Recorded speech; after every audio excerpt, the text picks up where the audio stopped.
Aloha and welcome to Island Connections. I'm Ibrahim Aoude. The contemporary Hawaiian movement.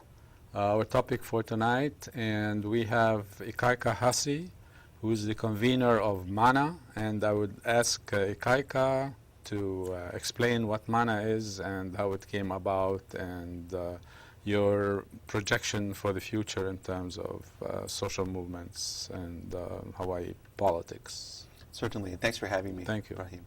Mānoa stands for Movement for Aloha No Aina, and it is a new political organization that was just founded earlier this year with a small core of individuals, and our goal is to bring the move back into movement, is to reignite the energy that characterized the Hawaiian sovereignty and the general Hawaiian rights movement from the 1970s, etc., and to bring it into the future, and as a progressive organization with progressive values, with the ideas of human rights as its foundation and its principles, and also as a base building organization, not an organization that is, actually I should say, I could put it in positive terms, an organization that is designed to go out into the community, to organize, to build a base of support for values of Aloha Aina, of love for country, love for land, and to do it with the community, to build community power. So would you characterize it essentially as a nationalist organization, an organization that trying to bring pride to Native Hawaiians, although like Native Hawaiians already, you have a certain identity with pride in their culture and so on, but you want to push that forward even more. So is it a nationalist organization, or what would you call it? I would call it an Aloha Aina organization.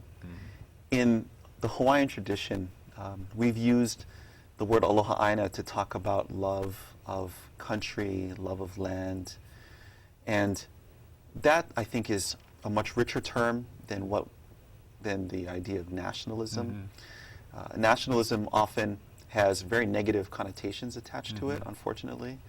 And what we're talking about is something that's positive for Kanaka Maoli, positive for Hawaiians, but also positive for Hawaii as a whole. Our values are independence, and a lot of that is economic independence, the ability for Hawaii to feed and take care of itself. We believe in demilitarization and peace, because that's a very important part of a just society, and also we believe in a sane economic policy. We want something that puts the needs of the people of Hawaii first and moves us out of the plantation style of economy, which has characterized Hawaii's economy since the 1860s. Where Hawaii exists for the benefit of multinational corporations or foreign investors. We believe that we should take care of local people. That should be an important priority. Yeah, that's good in terms of the priority, but also I'm aware that you are also think of Hawaii in a global context, and that's why you have these humanist values that you talk about. That's right. What I want to do to give us a larger context, I interviewed Associate Professor Tai Tengan, who's with us at Ethnic Studies and also at Anthropology. And I wanted to put in context Mānoa and the contemporary development of the Native Hawaiian movement in historic context, actually. So I asked Tai Tengan to talk about that kind of development so that we will see, appreciate better how that development occurred, and then how come now we have Mānoa, and before that we had other kinds of organizations and so forth. So we'll watch that and then we can talk about it. Great. As the Hawaiian movement developed, it really coalesced around the individuals who came into lead and put together Kalahui Hawaiʻi, which in 1987 became the major initiative for a kind of nation within a nation model of Hawaiian sovereignty with their own constitutionally elected government. And by the 1990s, late 90s, they had somewhere upwards of 20,000 people that they were considering as enrolled within their structure. For my part, I was first introduced to Kaho'olawe again in this summer that I had come back and was doing my research as an undergraduate student in 1996. I was able to go to the island with one of the Hawaiian educational programs, Napua No'eau, a program for gifted and talented Hawaiian children. And for me, this was a very deeply spiritually moving moment as well, very much akin to the feeling I had when I went down to Raiatea and Tahiti. But this one much more localized and much closer to home, literally, my home of Maui. And it was uplifting to see the sorts of work that was going on at the time, efforts to revegetate the island, to map and to survey the historic cultural sites, and to otherwise reconnect people with this place and the struggle there, which is still ongoing in a different form, but still very much alive. And again, with regards to the legacy of Kalahui Hawaii, it was very much the speeches and the writings of Hanani K. Trask, which influenced my thinking as a young undergraduate student, and still to this day. And I've also come to know a number of these people who, at one point were just, my idols, and I got to actually know them and speak with them as I came to the university for my graduate school. Hanani K. Trask, Lili Kalakame'elehiva, John Osorio, Kanalu Young recently passed away, and a number of others who were all in Kalahui, who were very much also at the forefront of the new Hawaiian nationalist scholarship and reclaiming of history, but also a number of others in other departments and in the community were also important in influencing my thinking and my direction. Yeah, also like in the interview before that segment, we were talking about the beginning of the contemporary Hawaiian movement, like 1969, 1970, with all those evictions, and Kalama Valley, and even Makua before that, and so on. And so just to show that there has been a certain kind of development of the Native Hawaiian movement, and it is land-based, etc., and even Kaho'olawe itself. Objectively speaking, was an anti-military struggle, which shows that, in fact, it is, the indigenous Hawaiian movement is, by its nature, it's, its struggle is anti-military because, occupation, how do you occupy a place, right? So what are your comments on those things and what Tai has mentioned?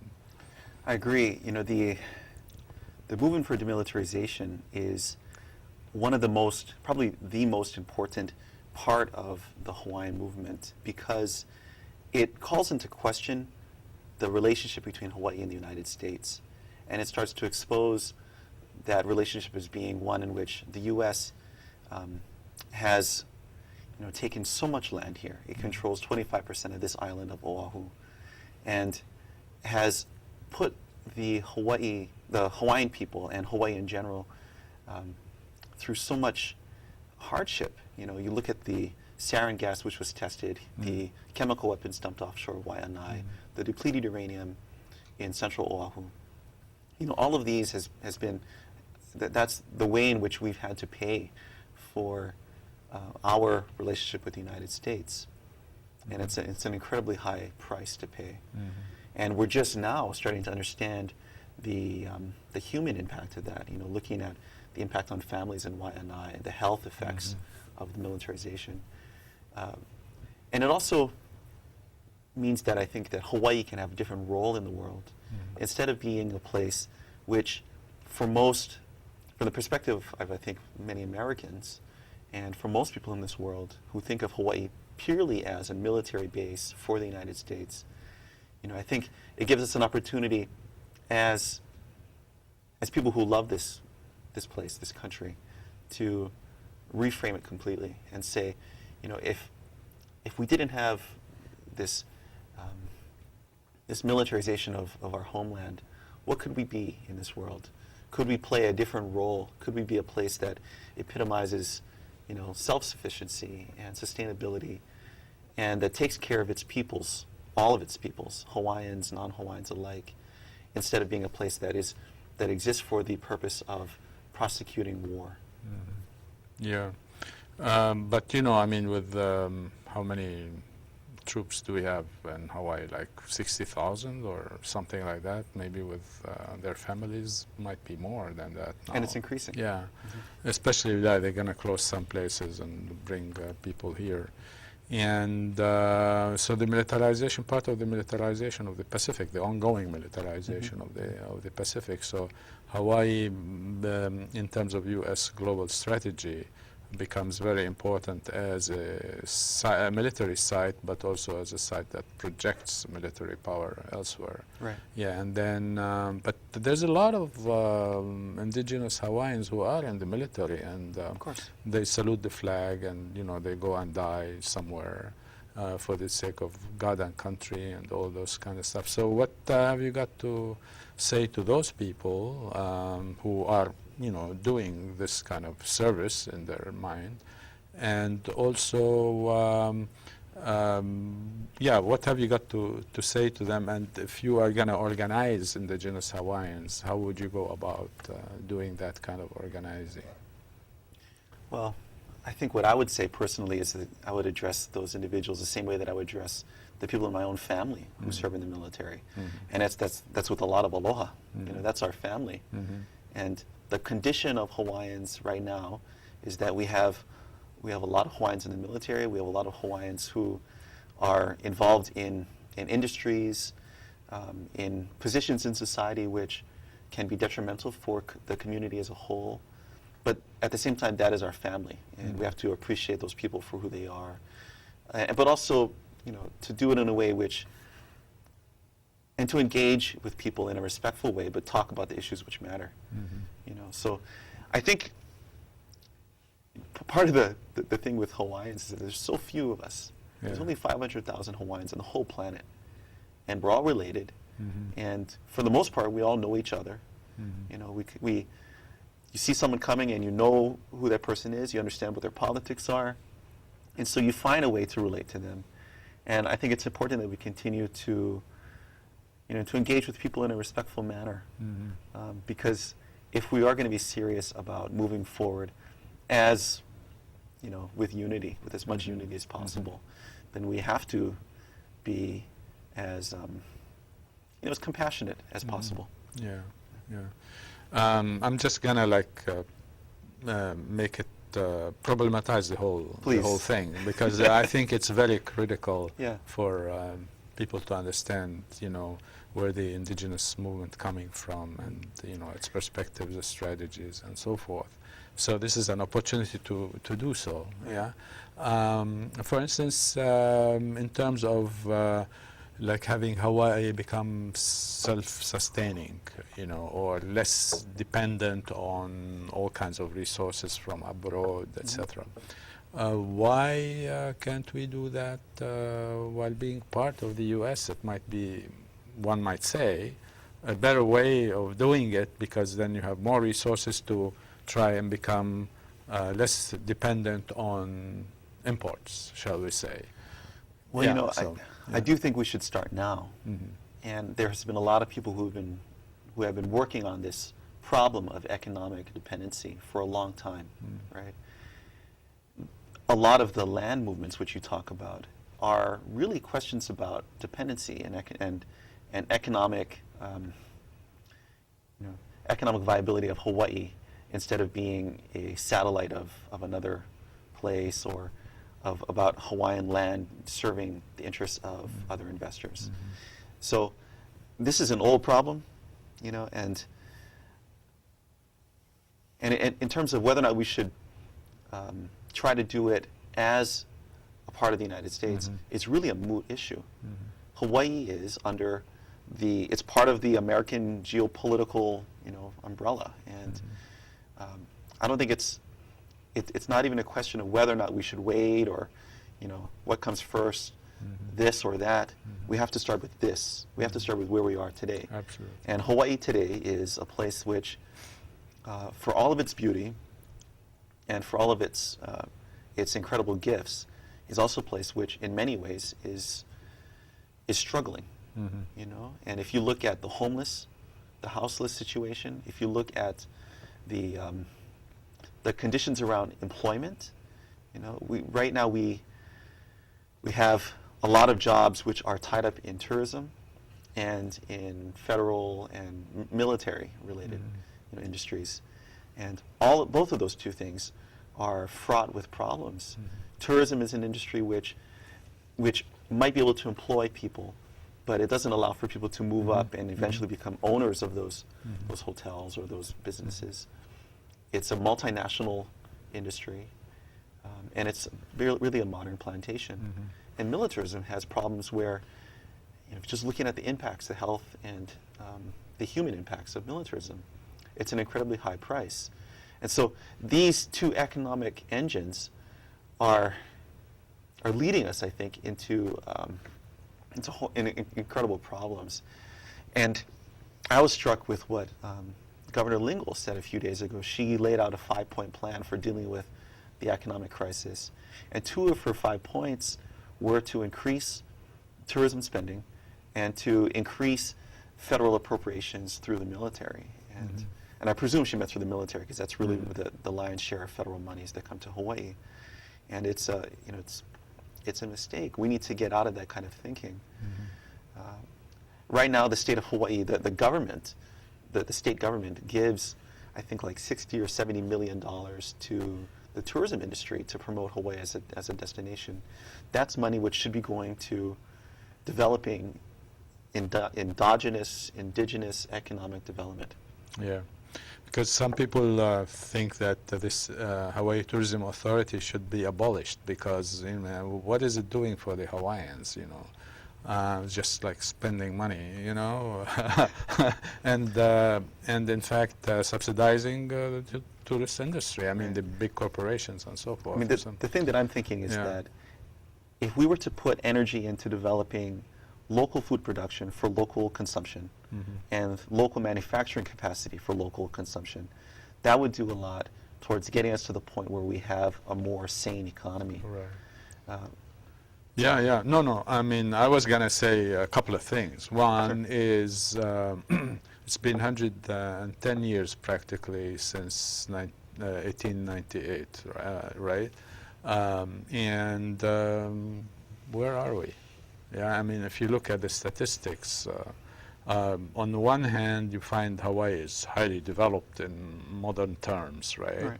On the other hand, you see like the gap between rich and poor and all that kind of stuff is increasing. So that's 110 years of occupation. Then if you look at since statehood, it's almost 50 years. Next year it'll be 50. Right. So look at how many more homeless you have, how many more people are poor, how many more people driving without safety check and registered car, etc., because they need the car as a mode of transportation, but they can't afford it. Just like try to make ends meet and so on. So that kind of, I'm just trying to agree with you, but develop the thing a little bit more. That kind of development model that Hawaii has been going on with since actually before 1898, but I mean, because of the sugar industry, etc., hasn't worked really in terms of equity and, which means structural equality in the system itself. And in fact, that model of development directly contributes to the erosion of local economy. And a good example is the situation in East Maui, where Alexander and Baldwin is, or has been until very recently, been taking millions of gallons of water from the farmers, from the taro farmers in the East Maui valleys. And they're using that water to essentially develop the can't even think of the word, to grow houses. Real estate. To grow houses, right. And to keep a sugar plantation alive, Right. and to sell water to the county. Right, right. You know, and so they're profiting mightily from this from that project. And tracking the water is a great way of seeing the way in which resources and the way in which the economy takes from, the modern economy takes from subsistence and from self-sufficiency and gives it to this kind of crazy development scheme. Right. Because the taro farmers they suffer when the water is taken. And some of those the farmers have told me and told others that if they were to have the water back, they would be able to build a sustainable economy for for their communities. Yeah. You know? And that's an economy which is very different from the economy which is being promoted by Alexander and Baldwin. Sure. Because this is an economy based around local food production for local people, you know, where the money stays in those communities instead of flowing to the investors of Alexander and Baldwin, for instance. Yeah. The other thing, the Molokai situation. Absolutely, Of course. Molokai I mean, Ranch, same thing. It has to do with water and land and development and all that. And that's somewhat more egregious Yes. because Molokai Ranch or Molokai Properties Limited has been able to become the public utility for the people of Yeah, I Molokai. mean, it's kind of And amazing. they have a multinational holding company which is based in Singapore. Profits come from Molokai and they flow to that company. And yet the excuse given for Molokai Properties Limited to increase the water prices, I think 180%, is that there's not enough money. And yet their parent company is profiting. You know? Yeah, right. And then there's also this other issue, which is like the struggle over water that happened on Oahu. I mean, when they just moved the water from the windward side, Sure. you know, To to Eva and so on. Yeah. But you have a question, Ikaika. What is your view on the Akaka bill and why? We were going to deal with that a bit later, but since it's been a question, if you want to talk about that in terms of where Mana stands on this and your view. Okay. Well, I oppose the Ikaika bill, and I have since it was first introduced. And the reason for my opposition for the Ikaika bill is that, well, of course, there's several reasons. Federal recognition, which is the federal Indian policy that the Ikaika bill will institute for Hawaiians, is something which it's a real problem for most Native American tribes. You know, it's a policy which divides communities and sets up a relationship of again, federal dependency on the federal dole, the dollar. And that's not something that we need here for our community. We need to look at self-sufficiency. We need to look at ways of becoming more independent.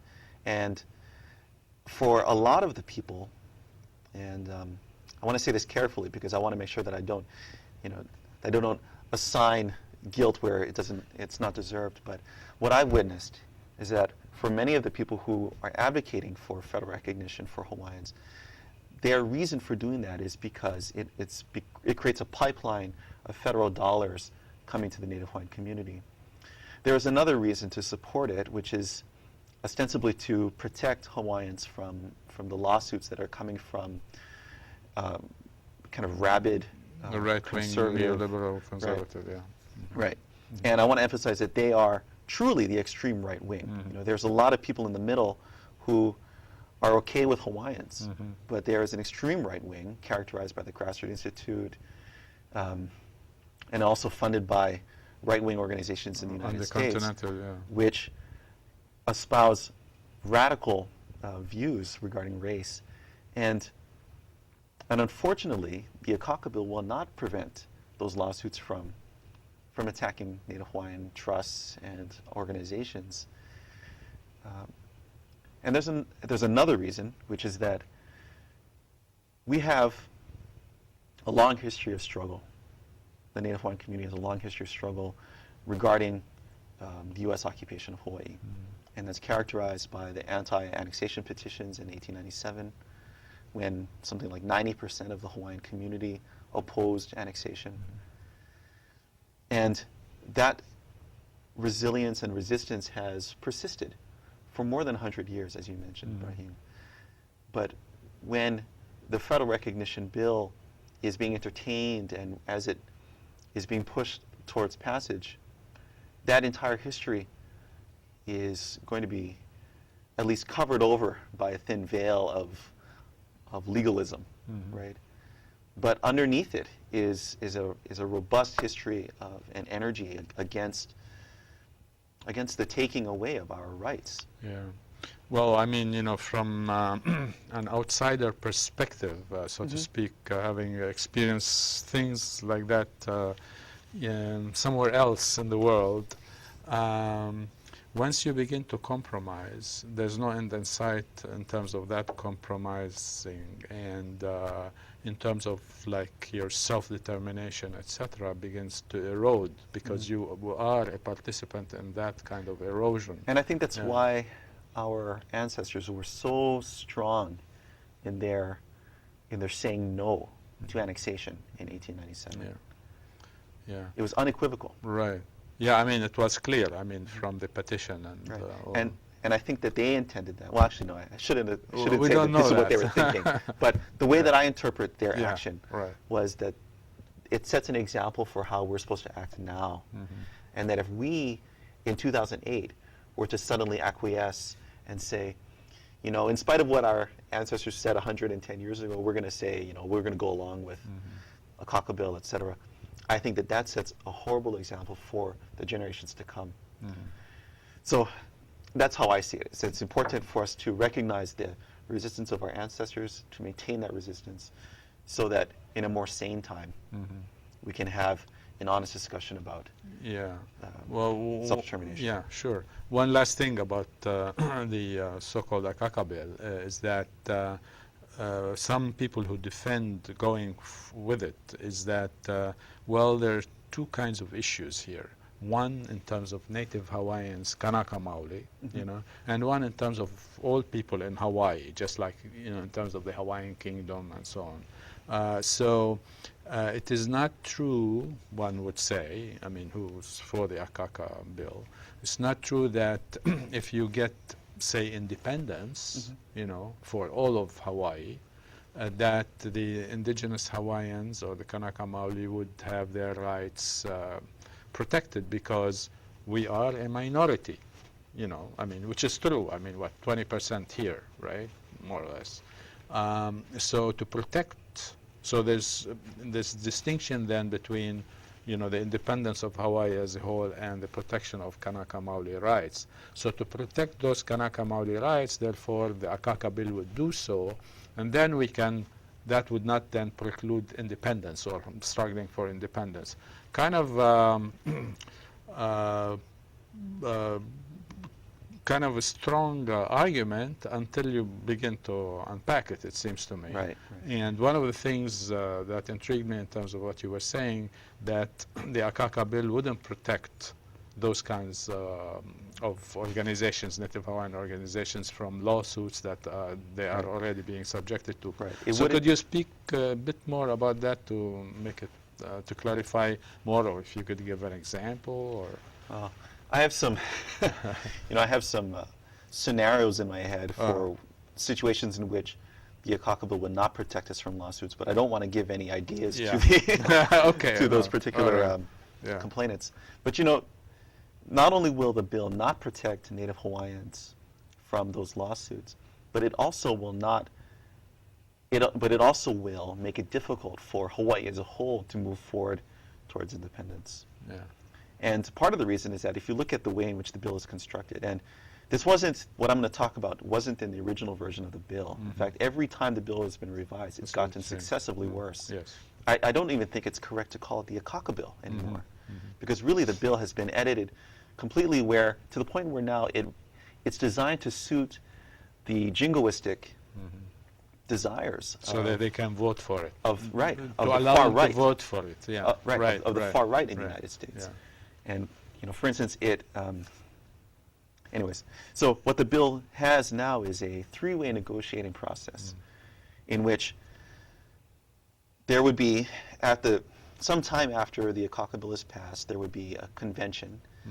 A Native Hawaiian governing entity would be created.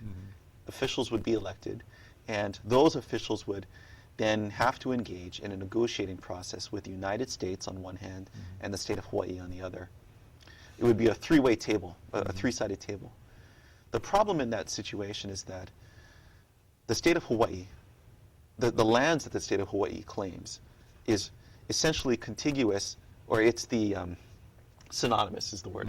It's the same lands as the former land, the lands which are called ceded lands, the Crown and government lands. The United States also has an incredible interest in land in Hawaii, obviously, with the military bases. And so in a three-way negotiation between a native Hawaiian governing entity, which would be a few years old and wouldn't have many resources, the state of Hawaii, which now controls the Crown and government lands, and the U.S. government, which is the military in Hawaii, what bargaining power would we have? It's difficult for me to imagine that we would be able to walk out of that negotiation with anything more than we came in with. And in fact, I believe the tendency would be for, or the likelihood would be that we would leave with far less than we came, because we would have had to surrender our claims to the lands that the state of Hawaii controls and the lands that the United States military controls. Yeah, I mean, for me, I'm Palestinian by background, right? And I see that happening to the Palestinian movement at this point. U.S., Israel, and the Palestinians. Palestinians have been on the losing end every time. And so it's like, two against one, so to speak, in those negotiations. And the Palestinians have always been like giving inch further and another inch and another inch, and then they're still getting nowhere. So this is, I mean, to me, it's clear why. I mean, from the beginning, I said the Ikaika bill, what is that? You know what I mean? And I think that there's a much better deal which can be laid out before the public in Hawaii, which is that Hawaii continues to be unified in terms of being a multi-ethnic, multicultural state, but become a modern nation state, with those same characteristics. And for me, my mother is Filipina. She grew up here in Hawaii, and I would not want to be living under a different government than my mother, under a different set of laws. That's and, right. And so I think in a multicultural place like Hawaii, the idea that we would set ourselves apart doesn't make any sense. And I know that's something that actually a lot of the folks on the Grassroots Institute say. The difference is that they want to maintain the U.S. presence here and the use of Hawaii as an imperial possession of the United States. What I'm saying, and what I think a lot of people in the Hawaiian community, and a lot of people in Hawaii in general, they feel this sense that Hawaii is its own place, that it has a unique history, and a long history of being an independent country, and that also is our future. Yeah, I mean, I have guests come often to Hawaii from all over the world, and then the common theme among them, they express it in different ways. Wow, Hawaii is a different country. No, you're right. It's not LA. Yeah, I mean, yeah. And you can see it like people coming from, continental U.S., whether California or something for the first time or wherever. They feel that, hey, there's a culture shock of sorts here. Yeah, so that one that you wouldn't experience if you went, say, from Indiana to New York, for instance, I would guess, So it's something that's really interesting here and intriguing in terms of looking, maybe let's study the history of the place to find out why. And also the other side of that, when I talk about independence, the other side of it is that Hawaii is a bunch of islands, but we are not an island unto ourselves. Absolutely. We live on the same planet as everybody else.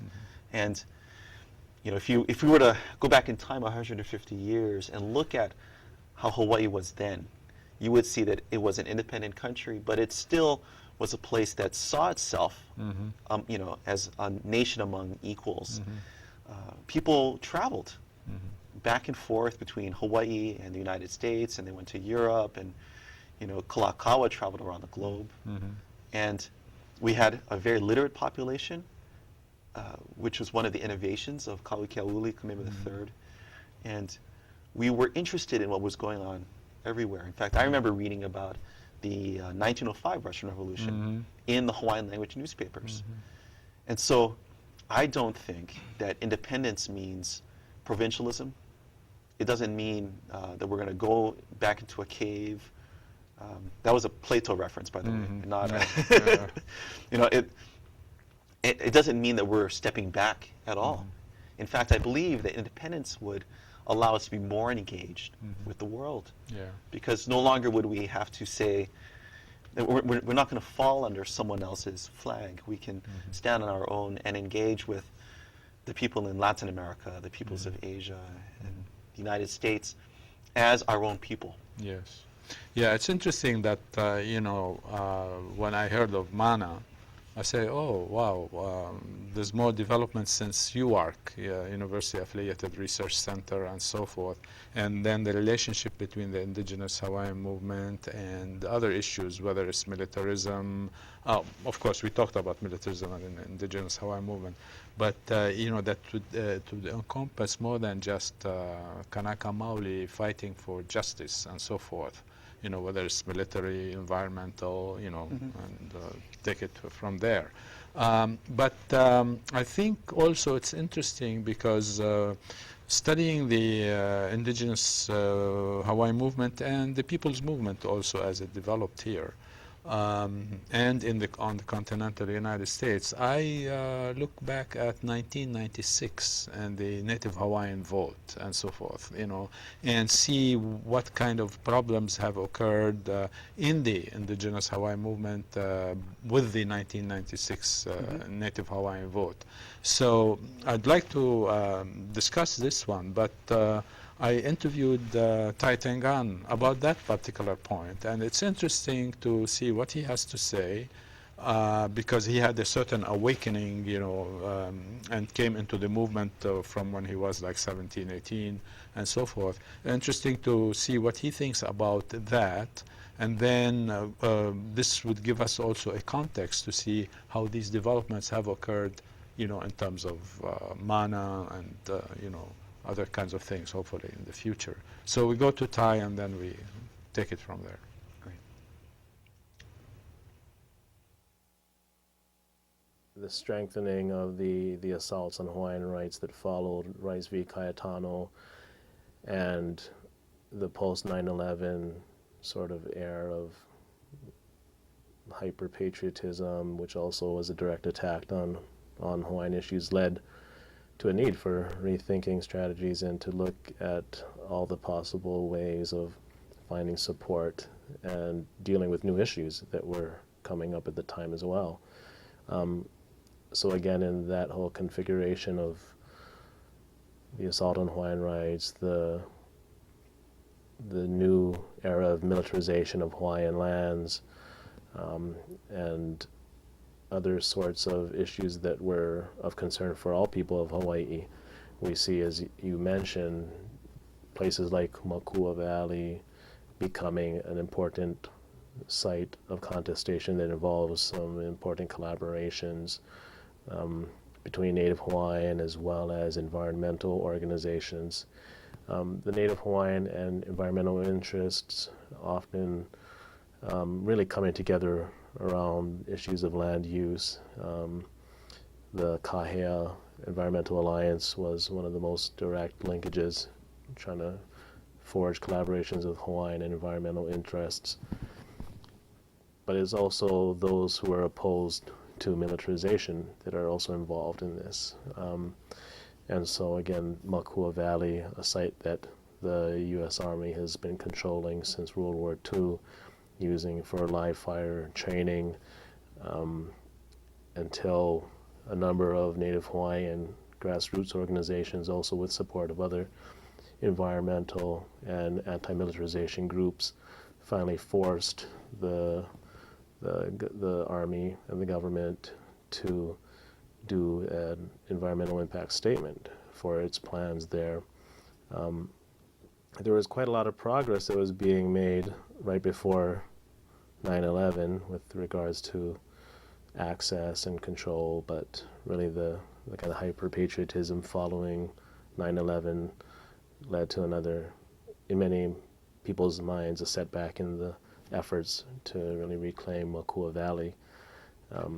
But presently, at the moment, there is a new supplemental draft environmental impact statement that has been produced by the Army for Makua Valley and their desires to continue training there. And people have come forth to comment and are still commenting at this time, and from, again, a number of different backgrounds, Native Hawaiian, environmental, other sorts of interests that are coming together around issues there at Makua. But it's a difficult struggle. The present moment is the largest land grab by the military since the Second World War. And it is a very challenging time. And again, this highlights the need for Hawaiians to think just outside of the issues of Hawaiian national identity and really broadly in a whole host of other ways.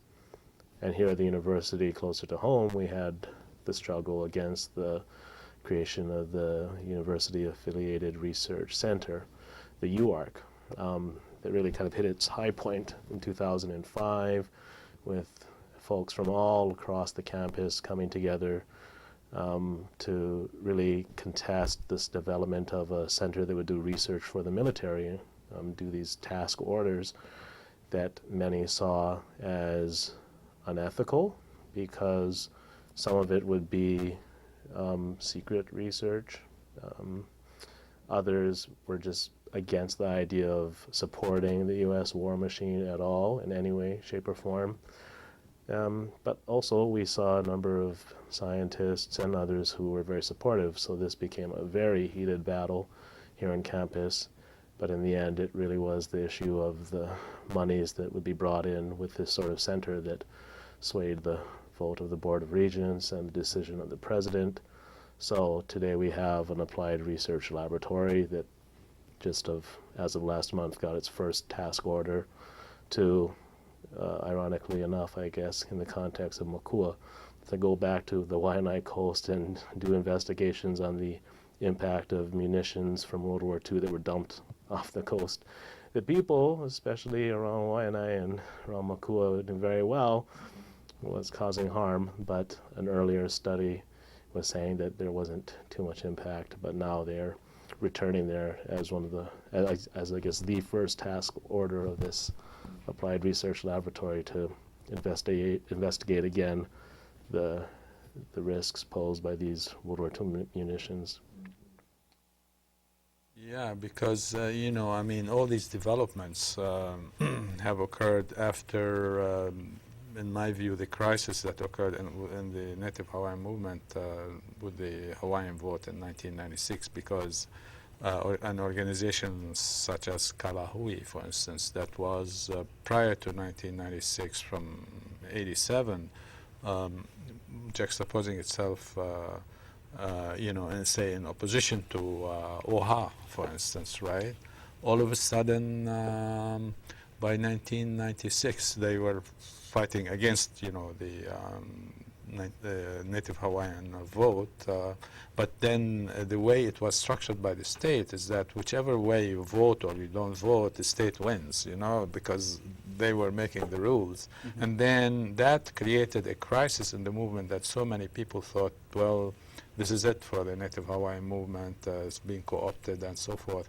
But just like from a cursory look at history, one says that wherever there's oppression or there's like injustice, resistance follows. And so those kinds of organizations and events and actions that have been taken by the movement since, show that in fact the indigenous Hawaiian movement is alive and well, and the culmination of that development, of course, is now Mana, as I understand the way you described it. So could you say more about what Tai has talked about, or just take off from where we stopped? Well, I should mention that as a sort of disclaimer, that in '96, I was 18 years old, and I honestly didn't know any better. and so I did vote in the Native Hawaiian vote, and I also participated as a board member of Hawaii, which was the organization that came out of the Native Hawaiian vote process. And I saw, like, for instance, I went in, I think it was November of '96, to a meeting. It was the sunset meeting of HSEC.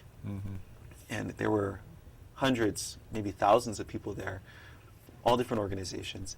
And I heard people talking, and as someone who was very new to Hawaiian politics at the time, I didn't really understand, where people were coming from. I didn't know the players. And, well, I'll just skip to the end. I ended up running for a delegate position in the Native Hawaiian Convention, which came about in '99. And what's interesting, and this speaks to what you're talking about that undying spirit of resistance, is that I think a lot of people anticipated that the Native Hawaiian vote process would end up with a nation within a nation sort of model, that would be the product of the state intervening in the sovereignty movement as it did in 1996. But what's fascinating to me is that in the Native Hawaiian Convention, we actually voted to support independence. And shortly after that, the Office of Hawaiian Affairs pulled all funding from that process. But that speaks, I think, to that spirit, that in spite of the way in which the state of Hawaii tried to direct and co-opt the direction of the sovereignty movement, the desire for independence was not quelled and was not quenched, and we still voted for that in the convention. I think one of the brilliant strategic moves that the state of Hawaii has made since the mid-90s is to try to direct the movement. So the '96 vote, HSEC, all that whole process, but it was ultimately unsuccessful. Yes, yeah. So I mean, this is because of the resistance. I mean, exactly. That's the thing. So so long there's these contradictions in society, and the cause. I mean, the main reason for injustice is not dealt with. Then you're not gonna have like anything but shall we say chaos. In terms of which way the society is going. There'll be chaos so long you cannot resolve equitably the Hawaiian question. I mean, the Hawaiian question is central to how Hawaii is going to develop in the future, you see. So that is, I think, is important to recognize. And, I think the flip side of the Hawaiian question is really the question of America in Hawaii. Because Hawaiians have been here since the beginning of time, right? For 2,000 years or so. Depending how you measure it, right? Yeah. But America is very new here, very, very new. Very new in America also, or right? I mean, in the scheme of things. Sure. And so I think the question is, the question about empire and occupation. Earlier you mentioned, Ibrahim, that what we're talking about is not just an indigenous issue, it's an issue for Hawaii as a whole. And I think part of the tension which animates a lot of, it's like daily life in Hawaii, but also all kinds of political questions, is the question of, is it Hawaiians first or is it the general public? That kind of the Native Hawaiian question that you're talking about. And we deal with that within Mana as well, because we recognize that there has to be progress and emancipation for Kanaka Maoli in this society. But at the same time, we want a multi-ethnic, multicultural country.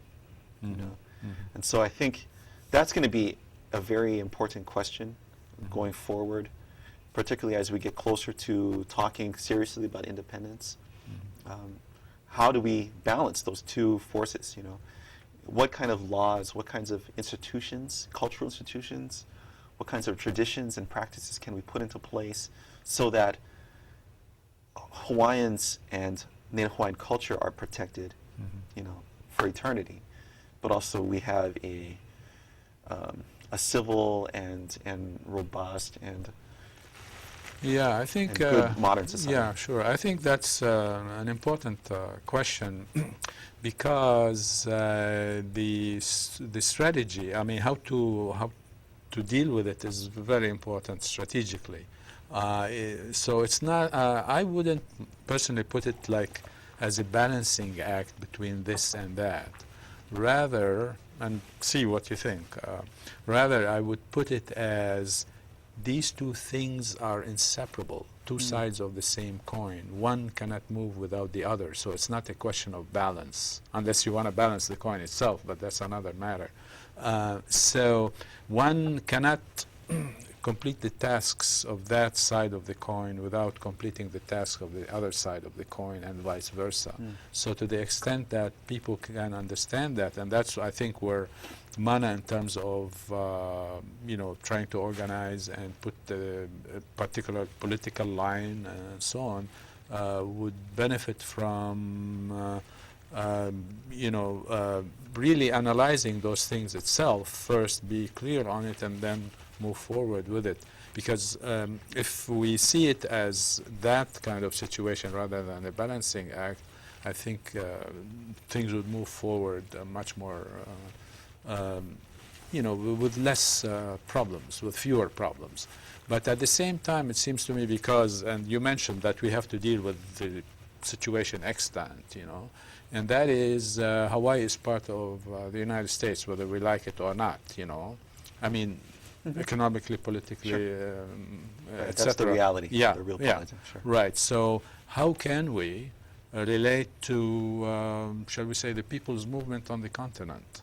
You know, and how can we like come together in a sense that they would support independence, yeah, while we support the rights of the peoples and on the continent itself. Yeah, You know, well- and so this kind of relationship becomes an integral relationship, another side of a larger coin, shall we say. Right. Yeah. There was a well, there was a special issue in The Nation magazine, published, I think, in April of this year. Yeah, yeah, yeah. Tai Tengan was talking about it, yeah. Right. In which we were, myself and some other folks were able to get a letter printed, which was an open letter to the progressive movement in the United States. And I think that, and you know, what we were telling the progressive movement in this piece was that they should include Hawaiian independence and self-determination as part of their vision for a progressive United States, because the United States has to deal with the question of its imperial holdings, you know, of its imperial possessions. And there is, I think, a lot of folks in the United States who share that vision. And I think that it's also important for us in Hawaii to be in solidarity with those movements. Sure, yeah. Let's watch Tai Tengan on Mana, you know, how he did, because he talked about the Nation, yeah. I mean, the Nation magazine, Sure. yeah. Okay, so we'll watch that.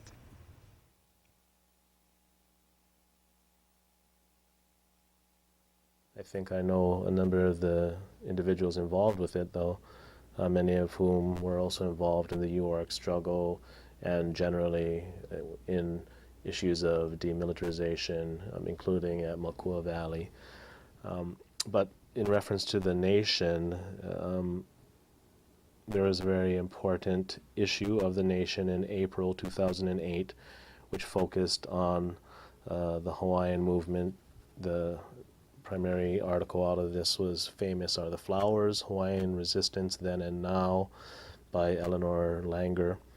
And it was important in many regards, particularly because so many people now have said, oh, the Hawaiian movement is dead, or Hawaiians no longer can achieve the sorts of goals that they once thought was inevitable in the early 90s, where most people kind of placed the peak of the movement. But this article again shows and affirms the fact that the Hawaiian struggle is ongoing. It's developed in all kinds of new and interesting ways. It's in this new phase that, as you say, may be broader and encompassing more issues than had perhaps been the case in the 90s, but not necessarily so earlier, because again, if we look at the beginning with the PKO, it was militarization, and militarization, as you note, is a global issue, and it again is because of the nature of U.S. expansionism at this, with its war on terrorism and our place therein. Again, one of the most pressing issues for us to reckon with. But in this issue of the nation, there were a number of articles, one of which was also an open letter to progressives in the U.S., and it's entitled An Open Letter to the U.S. Left from the Hawaiian Sovereignty Movement, really foregrounding issues of military expansion and its impact on Hawaii generally, but also on Native Hawaiians, and calling for support for Hawaiian independence, quote, as part of your vision for a more humane United States and a more just world. So we see again these appeals are being made to a larger kind of sense of humanitarianism, just social justice, morality, and so forth. The signatories on this are Ikaika Hussey, convener, movement for Aloha No, Aina, Mānoa. Okay, so you have a website. We do. Okay. The website is manainfo.com. So that's M-A-N-A, info, I-N-F-O.com. And we invite people to come to our website to learn more about our organization. We have our platform, which is like our founding principles. That's online. There's also information about campaigns that we're working on, direct action campaigns that we're working on. That's all online at manainfo.com, and people can join online. Yeah. So, could you comment on? Do you have any comments on what I was saying in terms of the nation or anything of that sort? Well, I'm glad he read it. it's I keep on forgetting, that when you say something in print or on television, that it can be heard everywhere, and so it's a little frightening. I'm glad that that Dr. Tengan had a chance to look. Yeah. So yeah, that's good. I'm glad Mana is in existence now, because I've been thinking about how the movement is going to develop, and I was kind of heartened by the UARC struggle, watching like new leadership coming out and all that kind of stuff. So that was nice. Plus the question of Mana now, it's very good. I should also mention, this is kind of important thing, that Mana is a party. Yeah. In the sense that it has structure and people can join and they can participate in it, that there's a platform. We're not planning on running people for office, and we're not registered as a political party in the state of Hawaii, but that is our structure. Okay. Well, thank you, Ikaika, for coming, and good luck with the struggle. Mahalo. And thank you for watching, and we'll see you next month. Aloha.